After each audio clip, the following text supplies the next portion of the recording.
अंतर ध्यान में तुम्हारे सूक्ष्म विचार भी तुम्हें त्यागने लगेंगे। मन का हर सफुरना अलग होने लगेगा।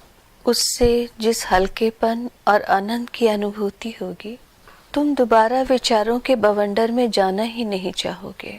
और तब धीरे धीरे जानोगे कि हर सूक्ष्म विचार, हर सफुरना जो मन में उठता है, वो ही तुम्हारे बंधन का कारण है और कुछ भी नहीं।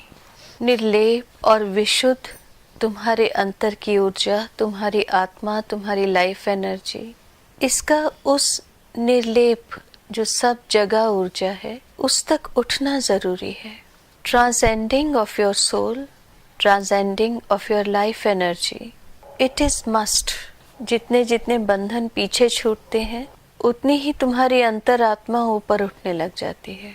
हर पड़ाव के बाद रास्ता सूक्ष्म हो जाता है। Not even a single thought. जैसे ही मन चला, कोई सफुरना उठा, कितनी भी हायर ये हो चुकी होगी, उसी समय वापस शरीर में आ जाओगे।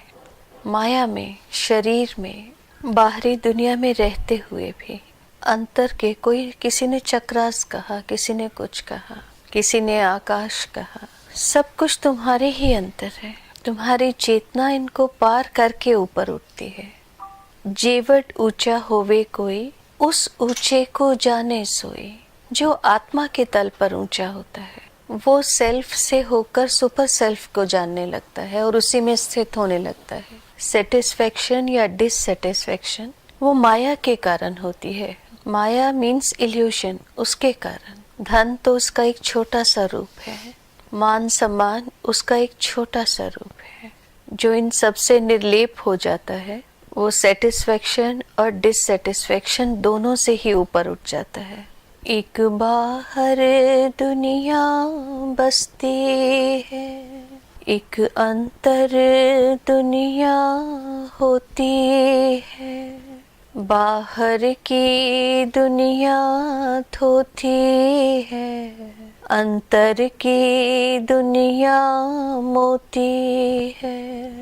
तू ध्यान लगा, तू ध्यान लगा, तू ध्यान लगा और गहरा जा।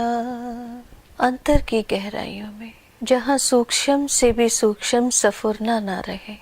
समुद्र में भी देखोगे, जितने तूफान आते हैं वो ऊपर के तल पर ही आते हैं। बड़े से बड़ा तूफान समुद्र के ऊपर ही होता है। समुद्र की तलहटी से कोई तूफान नहीं उठता। ये तुम्हारे मन में जितने विचार, विचारों के तूफान हैं, ये ऊपरी तल पर हैं सारे के सारे। जितना तुम अंतर गहरे उतरते जाओगे अपने विचारों से, विचारों के तूफानों से, इन सब से परे गहरे और शांत होते चले जाओगे। ध्यान की सूक्ष्मता, उसकी गहराई ही तुम्हारे मन के ठहराव को देकर बताई जा सकती है। किसी का गहरा होना बताता है कि उसका मन कितना चुप और शांत है। अंतर के अपने हर सफुरने के लिए जागे जागे रहना, तुम उसको विटनेस करना, अपने अंदर ठहरने की उसको जगह ना देना। इसीलिए उन्हें भव जल कहा गया है, भावों का जल। जितना जितना इसको अपने अंतर रुकने का समय दोगे, अपने ही विचारों को, जितना जितना इनके साथ अपने आप को बांध के रखोगे, उतना ही अपने लिए ये गंदगी अपने अंतर ही भरते चले जाओगे। लोग इनसे मुक्त होने की कोशिश नहीं करते।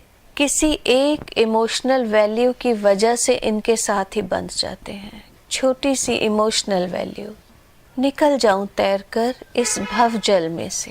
तर जाने का मतलब ही है तैर कर निकल जाना मन के भव जल में से, away as a soul from every thought of mind.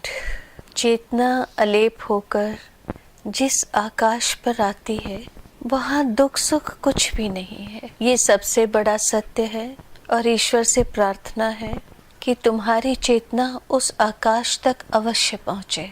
तुम्हारे अंतर ही है वो आकाश।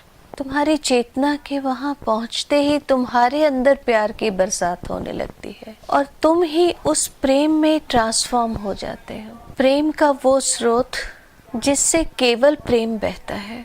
उस प्रेम में ना तुम किसी की बुराइयां देख पाते हो, ना किसी की गलतियां। जब दिखती ही नहीं तो दुख होगा किसका? किसी चीज का दुख ही नहीं होता फिर।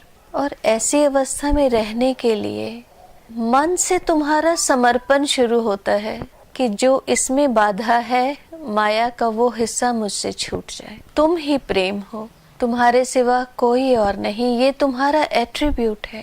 केवल कहने से तुम आत्मा नहीं, आत्मा के सारे गुण तुम में परिवर्तित हो जाए। जब जब अगर मन चलने भी लगे तो अंतर की मस्ती से जैसे ही उसे तोलने लगोगे तो मन पीछे रह जाएगा। अंतर की वो मस्ती वो प्रोमिनेंट हो जाएगी। उस प्रेम की मस्ती, उस सत्य की मस्ती